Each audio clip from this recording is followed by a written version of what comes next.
The Indiana Pacers find themselves on the road looking for an interconference win.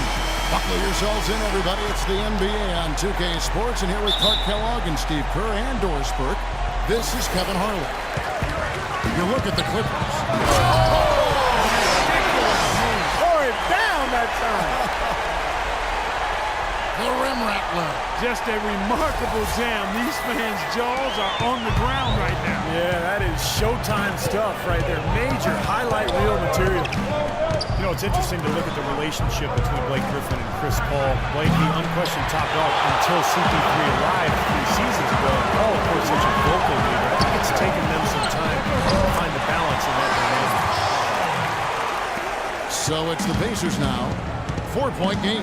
Their last game, a win against the Lakers, looking to carry it into this one. You know, so often in the NBA we talk about how you have to earn your points the hard way, but it didn't seem like that was the case. Everything came pretty easily.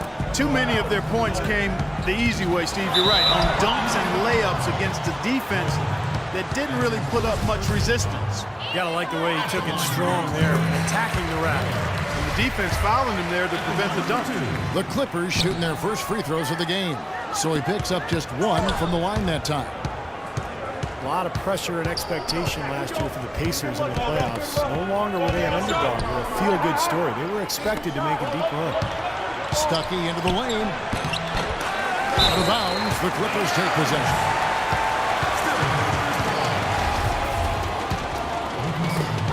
On defense, Indiana. Paul passes to Miller. And a great assist by Paul as that one goes in. And they would return to the Eastern Conference Finals after some scares for them in the early rounds. You saw it, but Clark, once again, they could not beat the Heat. And the difference there, Kevin, was the mentality and fortitude of the Heat. Clearly, the talent was pretty equal, but I thought the leadership of LeBron and the brilliance of Dwayne Wade was just a little too much for a young, evolving team to handle. Good insight. And it's Jordan with the jam. Good aggressive finish on the break. That's as easy a 2 points as you could ask for. Pacers have gone 1 of 3 from the field to start this one so far. Hibbert dishes to George. Here is Watson, defended by Paul. And George kicks to Hibbert. Stoller trying to break free. And it's Hibbert missing. Offensively, 1 of 4 to start. They're still trying to find their stroke. That pushes it to double digits. Pierce has got his first 3 points of the game. Pretty impressive. 5 straight makes to start this game. DeAndre Jordan's always had that for the incredible goal. It usually manifests itself in his dunks or blocks. Last year he committed himself more on the defensive end, and it really made a difference for him.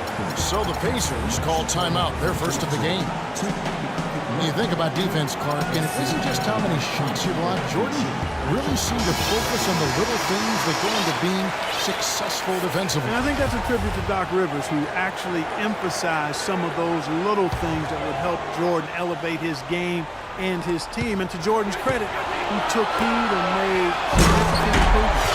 And the slam by Blake Griffin. What a start they've gotten off to. A big lead for them, and we're not even out of the first quarter yet. And it's not just their hot offense here. I mean, they're playing very strong defense too, guys. Watson kicks to Hibbert. It's good, and Watson picking up the assist. Hibbert's got his first 2 points. I like the fact that he led his teammate right to the ideal spot. You don't always throw it to your teammate. You throw it to where he needs to be. And it's Rodney Stuckey with the foul. That's his first foul. Looked to me like the defender didn't get squared up and get his feet set. Good work by the officials. A nice call. That play can be tough to judge. And DeAndre Jordan throws it down. Their offense has really come together immediately, threatening to run away with this game. It's hard to imagine they'll be able to stay as hot as they've been so far, but if they can, watch out. Here is Watson, defended by Paul. George with the screen on Paul. Here's Hibbert. Jordan with the block. Ball outside. On the wing, Miller. Here's the pass to Miller. From downtown, and again, Los Angeles with the triple. This is a team that's focused, completely locked in for the task at hand. What an impressive start to this game. Out to Stuckey. He feeds it to Watson. Dishes to George. from deep three-point range, and it's Griffin with the rebound. And here's Los Angeles. They're on a 20-4 run. Shots good by Miller. Those are starting to add up. Of their last 5 baskets, 3 of them have been three-pointers. And it's not just great offense, Clark. The defense is really lacking. Not enough energy on their closeouts. Good on the shot. You know, that putback's about as easy as it's going to get. You have to put a body on someone down there. Well, no box out, that's the results you get right there. In the jump to finish it off. Beauty. Tell you what, he's not an easy guy to stop when he's got his sight on the rim. Never has been, never will be. He is a determined finisher. And I love how he goes with that one-hand tomahawk slam. Beautiful. Watson dishes to Hibbert. To the wing on the left. Watson's shot is good. Boy, nice work inside. Tough to get that shot over a big defender like that. Oh, that takes skill and creativity, Steve, particularly on the release to make sure he doesn't get a hand on it. Blocked.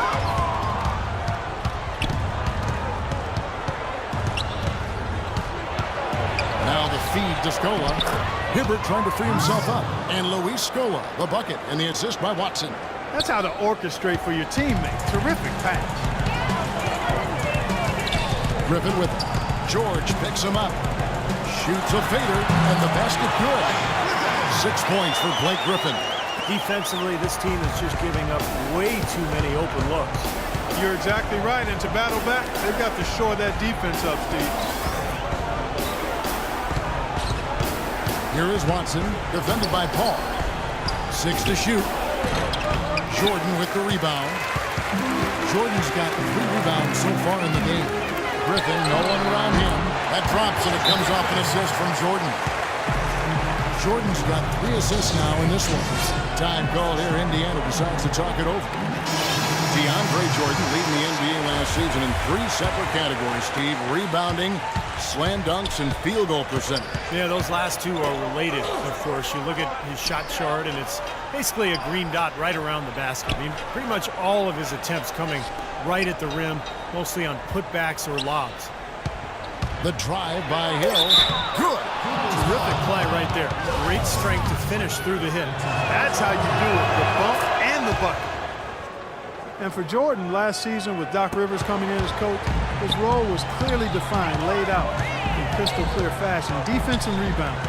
But Rivers put high expectations within that role, expecting him to contend for Defensive Player of the Year. Well, he won't miss many of those, especially with the defender not in the best of positions here. And so he draws the foul on the shot, a trip to the line to shoot 2. Jordan playing full starters minutes for the first time in his career last season.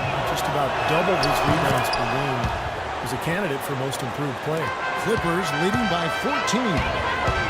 Deep 2 from Crawford. And the Clippers getting another bucket right there.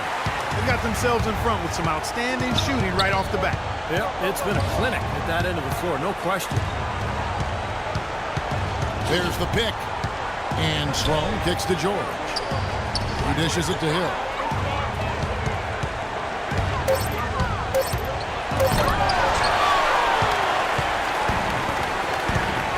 Crawford with the ball. He's picked up by Hill. Crawford passes to Paul. Back to Crawford. Stevenson dishes to Griffin. And the Clippers getting another bucket right there. The more touches he gets, the more this lead will grow. He has just been unconscious this quarter. And Sloan kicks to Allen. Good!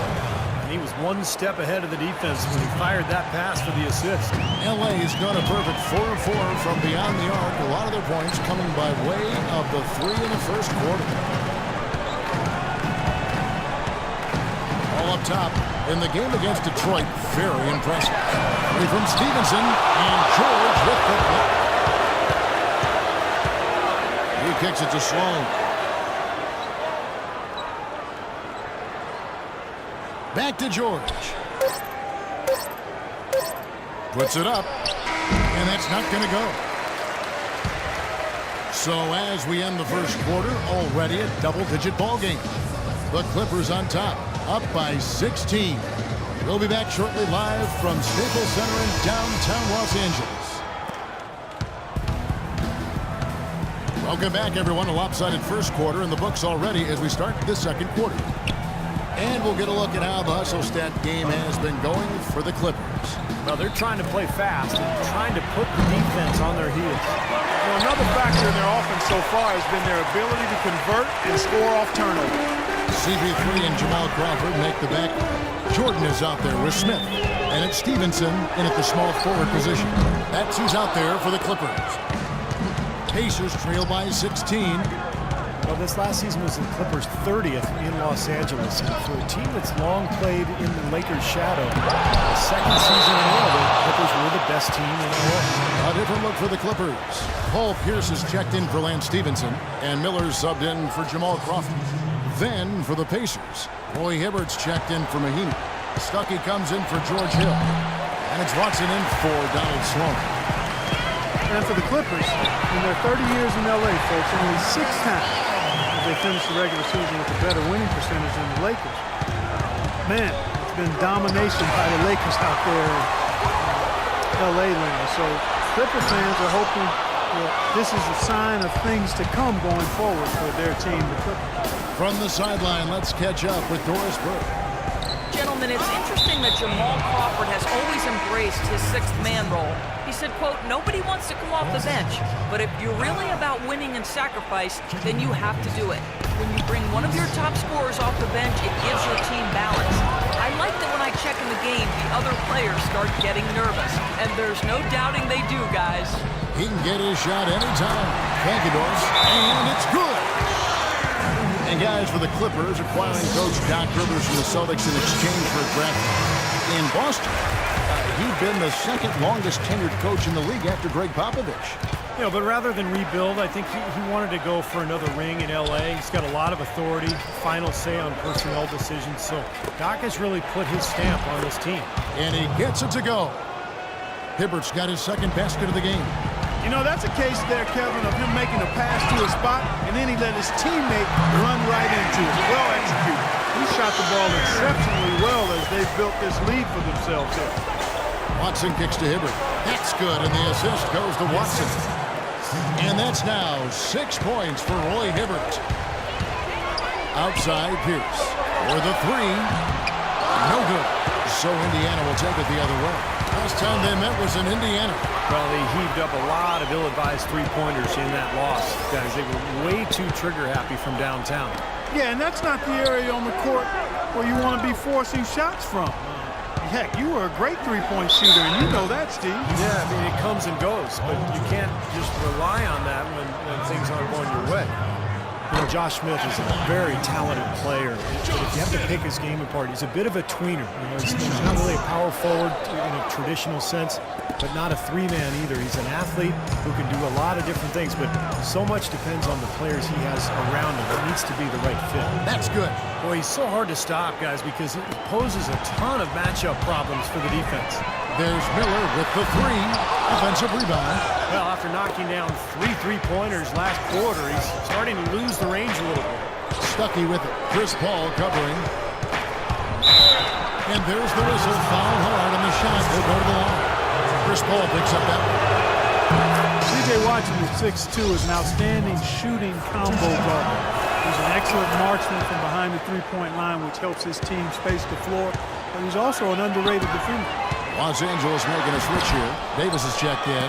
The defense was ready for him that time, and they had to be. He is so powerful in the lane. There's PG creating for a teammate. Terrific dime drop by number 24. Miller with a wide open look. And a great assist by Paul as that one goes in. And for Watson, between his outside shooting guys and his solid defense, he makes a nice backup. Yeah, pretty good at getting into the passing lanes and coming up with steals.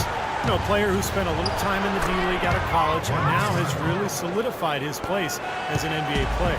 Just seems like they're finding an open lane to the hoop every time down. It's 5 buckets in a row for them in the paint. Yeah, on the flip side, Steve, the defenders have to show more fight on the interior. Rebound by the Clippers. Jordan's got his 4th rebound in this one. Lets it go. It's hauled in by Paul George. Pacers trail by 6.